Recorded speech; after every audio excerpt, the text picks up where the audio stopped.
2026 সালের জাতীয় দলের ক্রিকেটারদের কেন্দ্রীয় চুক্তির তালিকা প্রকাশ করেছে বাংলাদেশ ক্রিকেট বোর্ড বিসিবি। আজ বৃহস্পতিবার এক সংবাদ বিজ্ঞপ্তিতে কেন্দ্রীয় চুক্তিতে থাকা 28 জন ক্রিকেটারের নাম প্রকাশ করে বিসিবি। এবারের চুক্তিতে বড় কোনো চমক না থাকলেও ক্রিকেটারদের সংখ্যা বাড়ানো হয়েছে। আগের 22 জনের বদলে এবার 28 জন ক্রিকেটার বিসিবির কেন্দ্রীয় চুক্তিতে জায়গা পেয়েছেন। প্রথমবারের মতো বিসিবির কেন্দ্রীয় চুক্তিতে জায়গা পেয়েছেন পারভেজ ইমন, তানভীর ইসলাম, হাসান মুরাদ।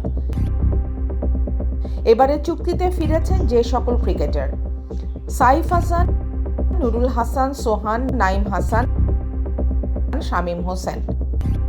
এই ক্যাটাগরিতে জায়গা পেয়েছেন 4 ক্রিকেটার। এ গ্রেডে থাকা ক্রিকেটাররা মাসিক বেতন পাবেন 8 লাখ টাকা। টেস্ট দলের অধিনায়ক নাজমুল হোসেন শান্ত, টি-20 দলের অধিনায়ক লিটন কুমার দাস, ওয়ানডে দলের অধিনায়ক মেহেদী হাসান মিরাজ এবং তাসকিন আহমেদ। বি গ্রেডে থাকা ক্রিকেটাররা মাসিক বেতন পাবেন 6 লাখ টাকা।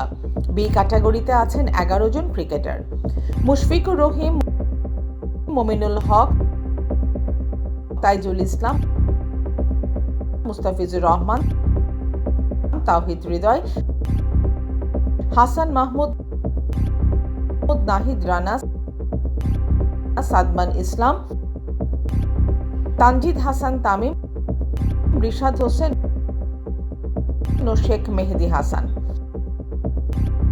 সি গ্রেডে থাকা ক্রিকেটাররা মাসিক বেতন পাবেন 4 লাখ টাকা।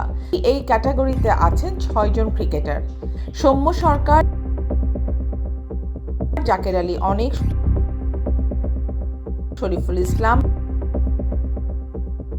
নাসুম আহমেদ, খালেদ আহমেদ, তানজিম হাসান সাকিব। ডি গ্রেডে থাকা ক্রিকেটাররা মাসিক বেতন পাবেন 2 লাখ টাকা। ডি ক্যাটাগরিতে আছেন পারভেজ হোসেন ইমন, সাইফ হাসান, নাইম হাসান, তানভীর ইসলাম, হাসান মুরাদ, নুরুল হাসান, সোহান, শামীম হোসেন। সব মিলিয়ে কাউকে বাদ না দিয়ে এবং নতুনদের সুযোগ দিয়ে বিসিবি এই চুক্তি ধারাবাহিকতা ও আস্থার বার্তা বহন করছে।